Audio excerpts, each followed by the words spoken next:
Proverbios capítulo 2, versículos 20 al 22. Dice así la palabra de Dios. Y si podés, Andrea, ¿te animás a orar por la palabra cuando terminamos de leer? Dice así la Escritura: así andarás por el camino de los buenos y seguirás las veredas de los justos, porque los rectos habitarán la tierra y los perfectos permanecerán en ella. Mas los impíos serán cortados de la tierra y los prevaricadores serán de ella desarraigados. Oremos. Padre amado que estás en el cielo, te damos gracias, Señor, porque podemos reunirnos, escuchar tu palabra. Ruego que exhorte nuestros corazones, Señor, anime nuestros corazones y los fortalezca, que podamos aplicar la enseñanza a nuestras vidas, que hoy es Ezequiel, que va a compartir la palabra, y que bendigas esta reunión, Señor. En el nombre de Jesús, amén. Amén. Bueno, muy bien. El sermón de hoy se llama Dos caminos, dos destinos, pero antes de iniciar con la porción que nos toca secuencialmente, un pequeño resumen de lo que vimos hasta aquí con el estudio. Pasamos por el capítulo 1 de Proverbios, donde el centro teológico era que el principio de la sabiduría era el temor de Jehová, ese temor reverente, ese temor que reconoce quién es Dios, ¿no? Como creador y como Señor. De Jehová es la tierra y su plenitud, el mundo y los que en él habitan.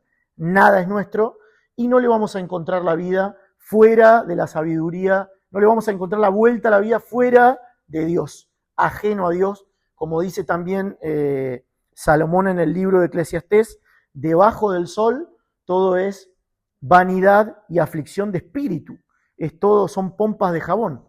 Bueno, muy bien. Luego llegamos al capítulo 2. ¿Y qué aprendimos en el capítulo 2? Bueno, Salomón nos enseñó que la sabiduría de Dios no llega por casualidad. El capítulo 2 comenzó con un llamado a buscar la sabiduría con pasión, como quien busca un tesoro escondido. Dios promete que quien incline su corazón a su palabra llegará a conocer este temor de Jehová, que es el principio de la verdadera sabiduría, como dijimos. Después vimos que la sabiduría tiene una sola fuente, y esa verdadera fuente es Dios mismo. No hay otra fuente. El hombre puede acumular información, experiencia, títulos, pero la verdadera sabiduría solamente procede del Señor. Y Él la concede ¿a quiénes? Bueno, a quienes le buscan con un corazón humilde, persistente, ¿no? Era una actitud activa. También aprendimos en el último sermón que la sabiduría actúa como una especie de escudo, como un guardián. Nos libra de los hombres perversos, de los caminos torcidos y de aquellos que abandonan la verdad para vivir en las tinieblas. Al mismo tiempo, no aprendimos esto todavía porque si ustedes se dan cuenta, expositiva y secuencialmente hay una porción que nos quedó ahí en el tintero y que yo la quiero dejar porque quiero que hagamos una reunión, obviamente que van a estar los chicos, pero va a ser especialmente dirigida al matrimonio o a las parejas. Por eso dejé la porción de los versículos 16 al 19, la mujer extraña, ¿sí? Pero Salomón en esa porción también nos va a prevenir de la inmoralidad y de todo aquello que intenta apartarnos del pacto con Dios, apartarnos de los caminos del Señor.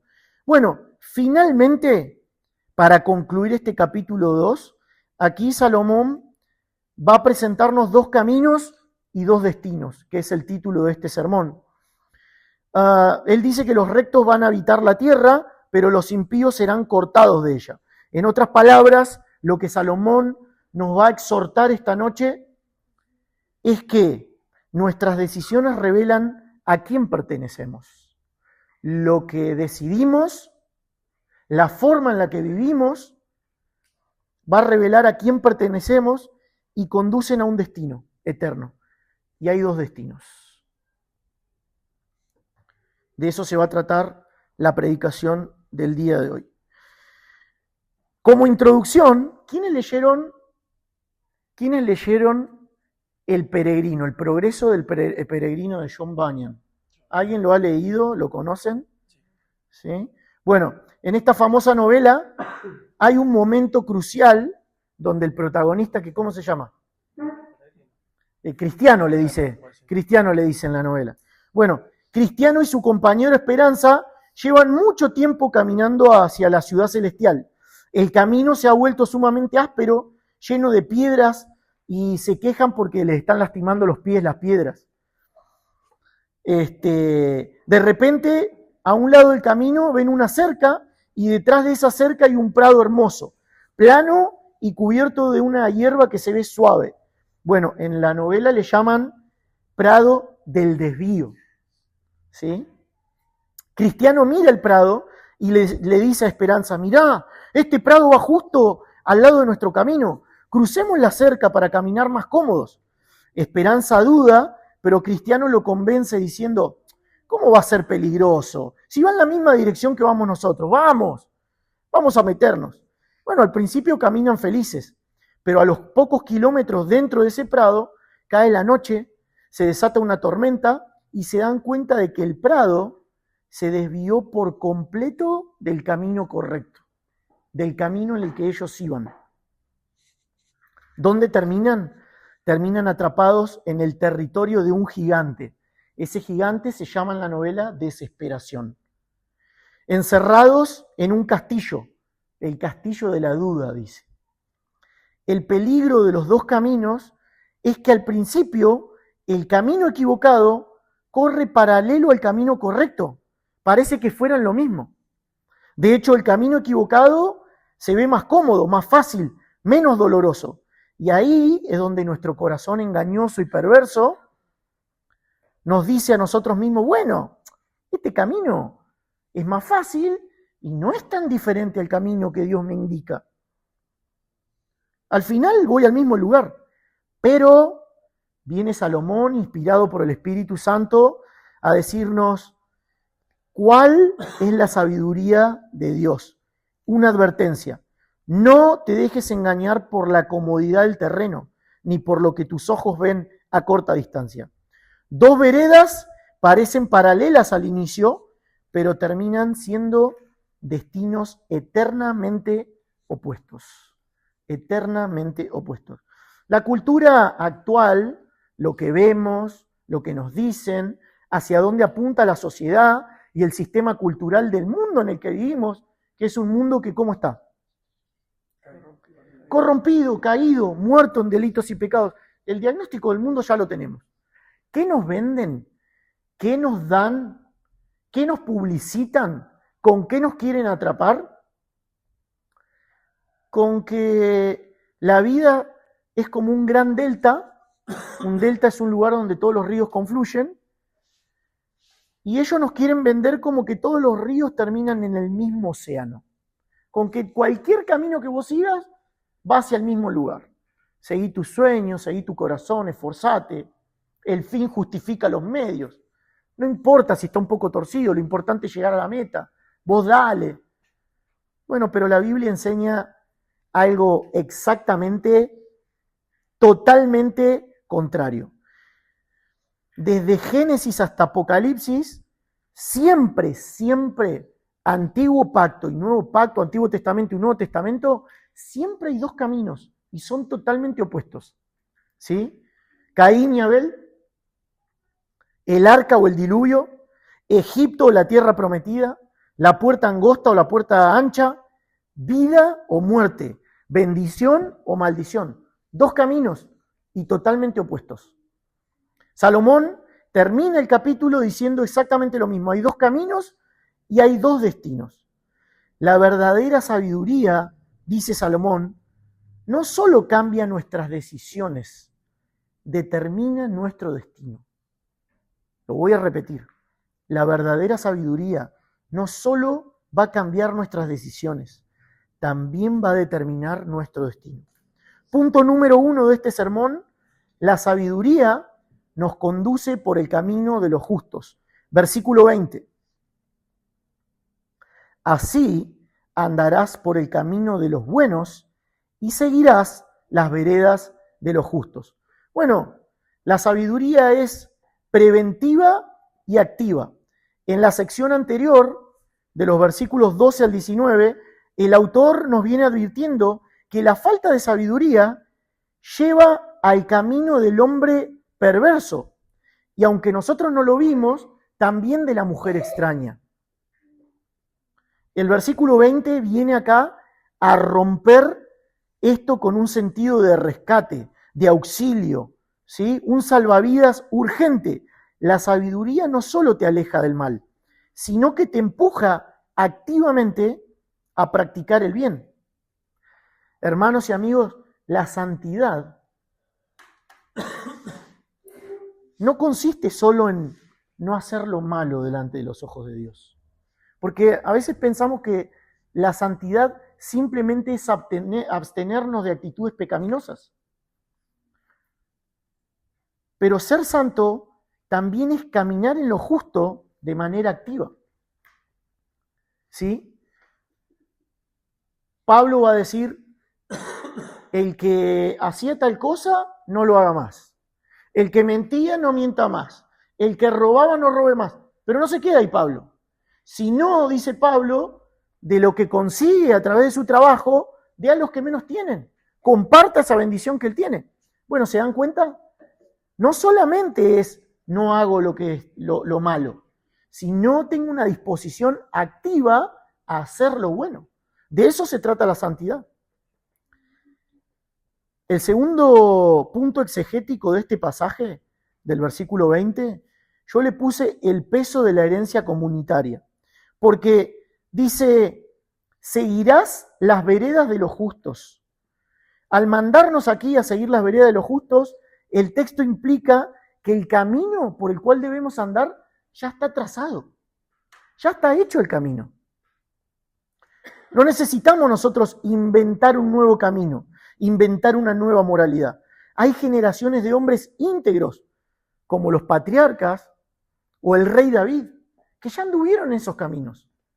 Y acá viene un punto que lo vamos a ver un poquito más adelante, porque el rey David, si nosotros empezamos a inspeccionar un poquito su vida, no fue una vida de perfección moral. Pero la Biblia nos indica y lo tiene como uno de los héroes de la fe.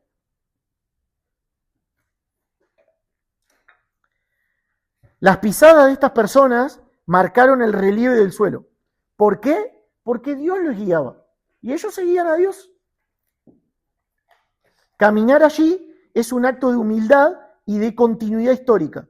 Nosotros seguimos haciendo y deberíamos seguir haciendo lo mismo que los cristianos de la iglesia primitiva, que los padres de la iglesia y que todos los mártires o santos desde el Señor hasta ahora. No hay nada nuevo.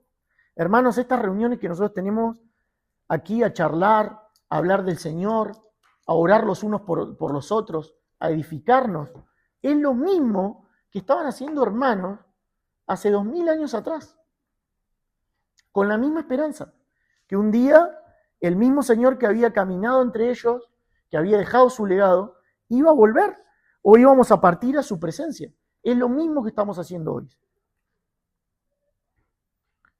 Consecuencias geográficas e históricas. En el antiguo Israel, salirse del camino principal, aquí en el hebreo, cuando se refiere a este camino, es la palabra derek, camino principal, o de las veredas seguras. Salomón usa la palabra orach. Si uno se salía del camino correcto, ahí en el terreno, geográficamente hablando, era desierto o montaña inhóspita. Entonces, la idea aquí es que apartarse de ese camino, del camino que ya estaba trazado, donde iban los pastores, donde habían caravanas, si uno se salía de ese camino era una muerte segura. No era como acá, que haces 2 kilómetros, tenés una estación de servicio, te encontrás con alguien, te quedaste tirado, te ayudan. No. Apartarse del camino en esa época, en esa situación geográfica, era una muerte segura. ¿Por qué? Porque aparte de que era un terreno inhóspito y las inclemencias climáticas y lo riguroso del terreno, animales o bandidos. ¿Vieron que la Biblia habla mucho de los perros? ¿Lo nombra el perro como un animal salvaje? Bueno, el perro No era el perrito que tenemos nosotros ahora. Los perros, bueno, sacando a mi perra Pitbull, ¿no? Pero un perro de esa época, nada, te veía solo y de noche, no sé, era como que te agarre un tigre o el león del circo que no le dan de comer hace meses. No había historia ahí. Bueno, muy bien. Exegéticamente mantenerse en la vereda, como está diciendo Salomón, asegura la permanencia en la tierra. Un tema que ahora Salomón va a expandir en los versículos 21 o 22. Por eso hace este contraste tan puntual, ¿no? Como mantenerse en la vereda. Va a usar una exageración en el hebreo, en el lenguaje original. O sea, te salís del camino, te salís de las veredas, es una muerte segura, claramente una muerte espiritual. Observemos que dice, andarás, así andarás por el camino de los buenos. Bueno, en la literatura de sabiduría, sea Proverbios, Salmos o Eclesiastés, el verbo andar se despoja puramente de su sentido físico para convertirse en una metáfora de la conducta moral. ¿Qué es andar? Cuando alguien dice andar en la Biblia. Bueno, andar es el equivalente exacto a vivir, a cómo conducirse o cómo portarse. Tu andar es tu estilo de vida diario. No solamente cuando venís a la iglesia o cuando estás delante de otros hermanos. ¿Cómo te conducís en tu vida? En tus decisiones, en tu manera de hablar. ¿Cómo te ven los incrédulos? Cuando estás con incrédulos, ¿cómo sos? Igual que cuando estás con hermanos. Para el pensamiento hebreo, la sabiduría no se piensa, se camina. Es una manera de vivir, es tu caminar. Halak es la palabra. Bueno, esto demuestra lo que realmente hay en tu corazón. ¿Qué es lo que hay en tu corazón? Es cómo vivís. La Reina Valera 1960, que es la que yo estoy usando, la traduce en futuro, andarás, porque la vida cristiana o el camino de rectitud no es un evento de un solo día. No es bueno, hoy ya me porté bien. Vieron que hay personas que, siendo cristianos evangélicos, van a las reuniones y es como el católico que va a la misa y se terminó el asunto. Bueno, ya cumplí mi porción con el Señor, ya está. Ahora me saco la corbata, si es que llevaban corbata. Van dejando por el camino la ropa, ahora sí, ya está. Vamos, a vivir la vida, living la vida loca. No se trata de eso. Andarás significa, darás un paso tras otro, manteniendo una dirección clara, que son estas veredas de vida de las que estaba hablando. Bueno, un propósito condicional. Estamos haciendo la exégesis recién del versículo 20. Debido a que el versículo inicia para qué o así, este andarás, así andarás, es la consecuencia directa de los versículos anteriores. Si atesoras la palabra de Dios, péguenle un vistazo al versículo 1. Hijo mío, si recibieres mis palabras, ¿sí? Otra traducción dice, si atesoras la palabra. Después va a decir en el versículo 4, si buscas la prudencia como a la plata, o sea, como si la sabiduría fuera un tesoro, versículo 4. Bueno, si vos haces eso, el resultado natural e inevitable es que andarás seguro. Porque ¿dónde andarás? En las sendas de justicia, en el camino de vida. ¿Cómo enderezará el joven su camino? Con guardar tu ¿qué? Tu palabra. El salmista también va a decir, en mi corazón he guardado tus dichos, ¿para qué? Para no pecar contra ti. Justamente, el camino de vida, la bendición, uno de dos caminos. La vida cristiana, hermanos y amigos, es un caminar diario, día tras día. Es dura la lucha. La carga se hace pesada. ¿Cuántos diremos? Para mí, el vivir es Cristo y el morir es ganancia. Pablo dice, yo ya quisiera partir y estar con el Señor. ¿Cuántos de nosotros? Sinceramente, yo me lo planteo, día tras día. La verdad, este mundo es agotador. Salís de un problema y viene otro. Terminás con un problema, con un asunto y aparece enseguida otro. Yo le decía a mi esposa el otro día, ¿vieron los jueguitos de Sacoa? No sé si acá hay Sacoa. Yo tengo Sacoa porque Sacó ahí allá, no sé, también en Mar del Plata. Bueno, hay un jueguito que es una consola que vos metés la tarjeta, o el fichín, no sé qué habrá acá, yo ya me quedé con los fichines, y hay un montón de cabezas de cocodrilito, ¿viste? Y vos aplatás una cabeza con una mano y te sale la otra del otro lado. También está con topos, no sé, yo me acuerdo cuando había cocodrilo. Y le aplastás la cabeza a uno y te sale el otro. Y le aplastás al otro y te sale el otro. Así estamos los cristianos, remando, remando. Otro ejemplo que usa, no sé si lo dijo MacArthur o no sé quién, no me acuerdo ahora, pero es como que la vida del cristiano es como una escalera mecánica, pero que va para abajo. Donde vos dejás de caminar, vas para abajo. Donde vos dejás de hacer un esfuerzo, ahí está la parte activa, te vas hundiendo, te vas para abajo. No es que te quedas quieto y te quedas en el mismo lugar, no, vas para abajo. Eso desgasta, eso desgasta. Bueno, hermanos y amigos, dice el versículo 20, así andarás por el camino de los buenos y seguirás la vereda de los justos. La vida cristiana, como dijimos, es un caminar constante, pero, no habla de perfección. ¿David fue perfecto? ¿Salomón fue perfecto? ¿Pedro fue perfecto? No. ¿Pablo fue perfecto? Perseguidor, asesino, blasfemo, dice él, antes de seguir a Cristo. Lo que hacía, lo hacía en ignorancia. Y después de que llegó al Evangelio, tenía sus luchas. Se peleó con Bernabé. Hubo ahí una disensión por el caso de Juan Marcos. Bueno, no con perfección. La Biblia no nos está hablando de perfección, porque si no ninguno de nosotros calificaría. Pero sí habla de una dirección clara. Habla de dirección. El creyente todavía lucha con el pecado, sí, claro, todos, pero ya no camina hacia él como un estilo de vida. Su deseo ahora es agradar a su Señor. Su deseo ahora es honrar a su Señor en toda su manera de vivir. Aplicación de este pasaje. Una buena pregunta para hacernos es, ¿hacia dónde apunta mi vida hoy? ¿Hacia dónde está apuntando mi vida hoy? ¿Qué dirección sigue tu vida si te haces esta pregunta? No solamente sería la pregunta, ¿caigo? Porque claro que la respuesta va a ser sí, todos caemos. Pero la pregunta es, ¿hacia dónde estoy caminando? Punto número 2. Los rectos tienen una herencia segura. Versículo 21. Porque los rectos habitarán la tierra y los perfectos permanecerán en ella.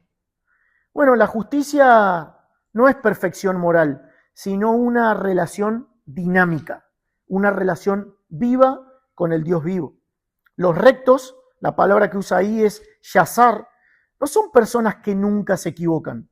Teológicamente, o sea, desde la mirada de Dios, poniendo a Dios en el centro, son aquellas personas cuyo corazón está completamente alineado con Dios. Su perfección no es perfección moral, no es nunca pecan, no, es madurez y sinceridad. Y a estas dos cosas nosotros le podemos llamar una persona íntegra, íntegra. No tiene una doble vida. Es una persona que se equivoca, lo reconoce, se arrepiente delante del Señor, rezarse lo que hizo y sigue adelante. Y de eso se trata. Es una persona que no tiene una doble vida, no tiene doblez. Esta idea es la que usa Pablo ahí en 1 Timoteo 3, ¿no? Cuando habla de la irreprensibilidad de aquel que anhela obispado. El que anhela obispado, buena obra desea, pero es necesario que el obispo sea. Y entre todas esas características va a decir que sea irreprensible. Bueno, básicamente la traducción es que no tenga manija, que no tenga alguien de dónde agarrarse. Mirá, lo agarré a Ezequiel en esto. Mirá en dónde lo agarré. Bueno, esto es que no tenga doblez. ¿Es que Ezequiel nunca va a pecar? No, que cuando peque, cuando se equivoca, lo reconozca delante del Señor y delante de los ofendidos, se arrepienta, abandone su pecado y siga adelante. Si no hay eso, no hay integridad, hay hipocresía. Esa es la madurez. Una persona que busca la sabiduría divina para corregir su rumbo cuando falla. Eso es lo que espera Dios de nosotros, no perfección. Ahora va a decir también el versículo 21, porque los rectos habitarán la tierra. Bueno, la tierra como espacio de la presencia divina. Como esto está en el Antiguo Testamento, obviamente, la tierra era la recompensa física. ¿Qué tierra Dios le prometió al pueblo de Israel? ¿Cómo se llama? La tierra que emana leche y miel, Canaán, la tierra prometida. Pero teológicamente acá, le pegó a mí, está festejando. Acá la idea de Salomón es que representa el lugar de favor y comunión con Dios. O sea, habitar la tierra significa disfrutar de una vida con propósito, paz y seguridad bajo el cuidado del Creador, libre del temor al juicio. Y eso es lo que nos pasó a todos cuando vinimos a Cristo. Ojalá cuando el Señor nos rescató también hubiera venido con un terreno. ¿No? ¿No te hubiera gustado, Mauro? Hasta hoy estamos pidiendo. Pero hay algo más importante, más importante. El principio acá de Salomón es permanencia versus transitoriedad. Los verbos habitar, shakán, y permanecer, shatar, están contrastando acá con el destino de los malvados. En el versículo siguiente vamos a ver que son arrancados los malvados. Bueno, esto establece acá una ley espiritual. El pecado lo que genera, el pecado lo que produce es desarraigo, inestabilidad, muerte, mientras que la obediencia produce raíces profundas, afirmación y un legado eterno. Como dijimos recién, en el contexto del Antiguo Testamento, la tierra era la herencia prometida para un pueblo, ¿sí? Pero la promesa final no es solo un bienestar terrenal, temporal, sino, y escuchen bien, es la participación en los nuevos cielos y la nueva tierra, donde va a reinar la justicia eterna, donde ya nosotros no vamos a tener que estar preocupados por eso. Por eso, esta promesa apunta más allá y claramente apunta al Señor Jesucristo. ¿Qué dijo Jesús? Bienaventurados los mansos, porque ellos recibirán la tierra por heredad. Mateo 5:5. Todo esto apunta al reino eterno de Dios. Y es decir, la verdadera recompensa para ustedes y para mí, para todo creyente, nunca fue solamente una tierra. Nuestra recompensa, nuestra herencia eterna es Cristo. Hoy tenemos que ser sinceros. No anhelamos al Señor con todo nuestro corazón, nuestra fuerza, nuestra alma, nuestra mente.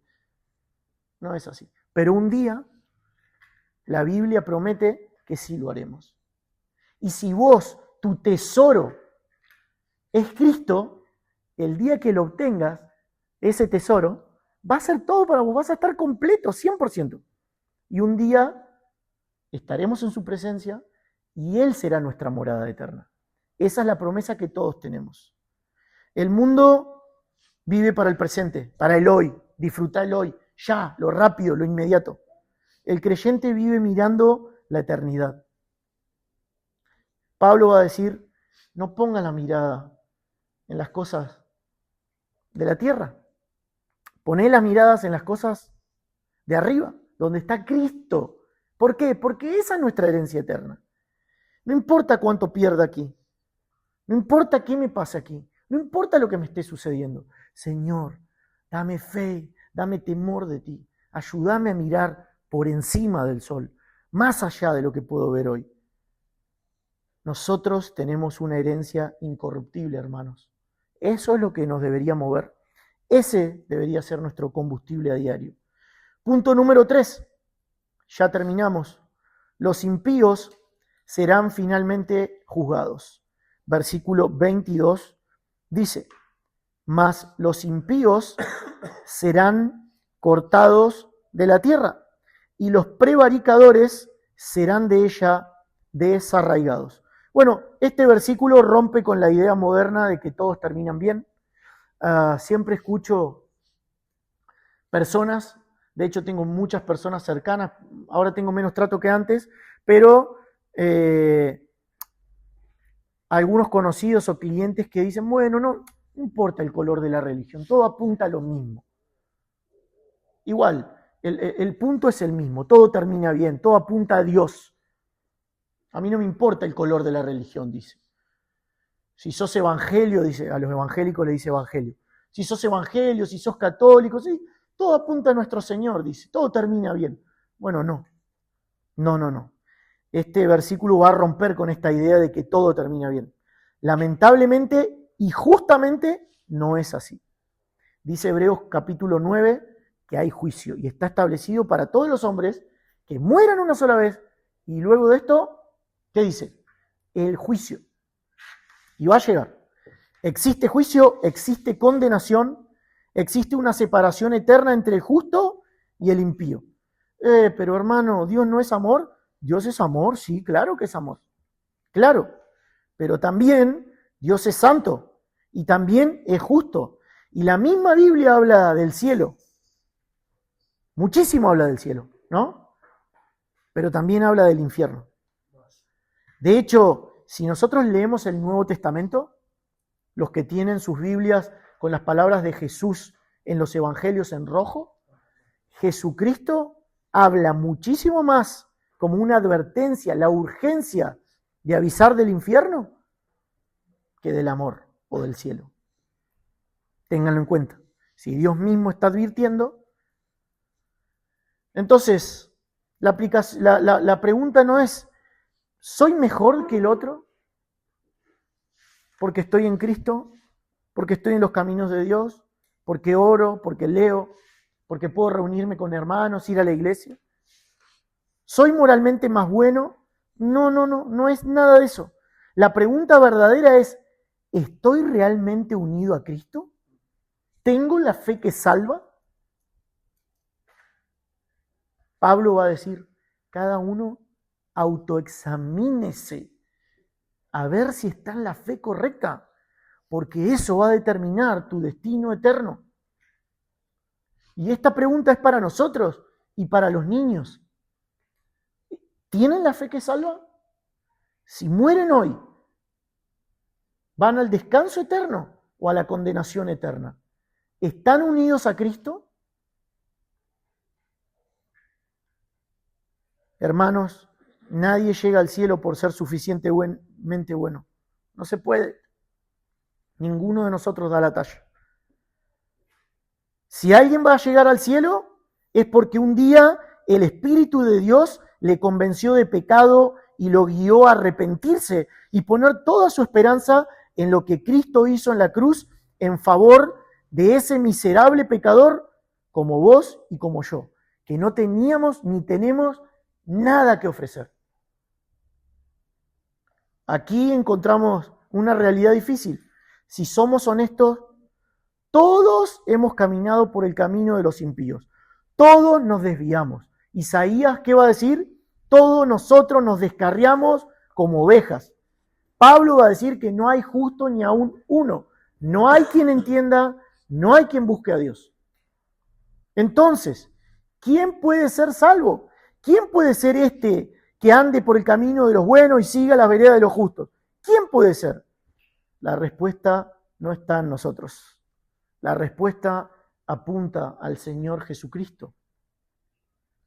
Jesús recorrió perfectamente el camino de justicia que nosotros nunca pudimos recorrer. Él sí vivió sin pecado. Él no se puso a mirar el prado tras la cerca. Murió en la cruz ocupando el lugar de los pecadores. Resucitó al tercer día y ahora ofrece perdón completo y vida eterna a todo aquel que se arrepiente y cree en Él. Si están escuchando este mensaje hoy, aún los niños, nosotros no somos hechos justos por nuestras obras. No hay obra que puedas hacer que te justifique delante del Dios 3 veces santo.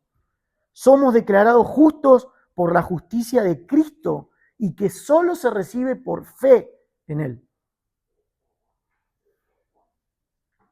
quisiera terminar con estas preguntas acerca de este tema. Si vos te preguntás hoy, ¿qué camino describe hoy mi vida? ¿Estoy siguiendo a Cristo o simplemente soy un religioso? Si hoy compareciera delante de Dios, ¿confiaría en mis obras o en la justicia perfecta de Cristo?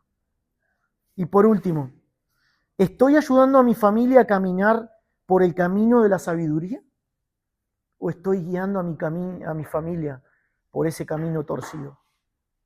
Que parece bueno, pero ya sabemos cuál es el destino. Salomón comenzó el libro invitándonos a buscar la sabiduría y termina este capítulo mostrándonos que la sabiduría no es un simple conocimiento, es un camino. Y ese camino tiene un destino.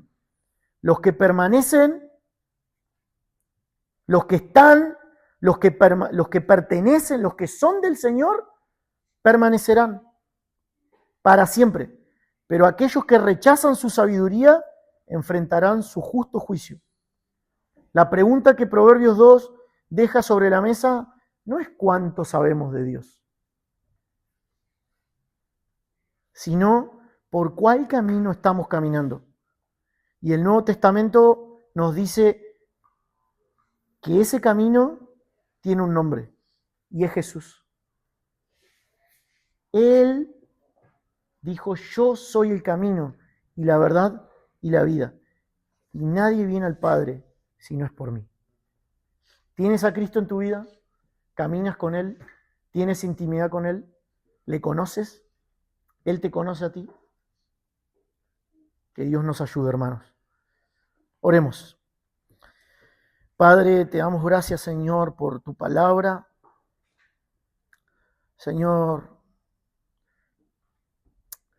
lleva esta palabra a lo más profundo de nuestro corazón.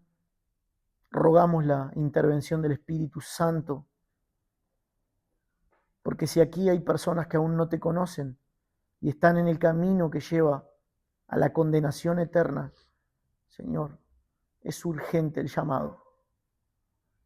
Por favor, guíalos a ti en arrepentimiento y fe.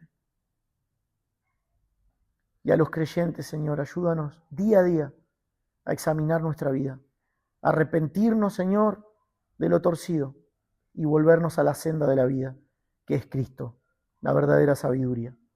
Señor, te lo pedimos en el nombre de Jesús. Amén.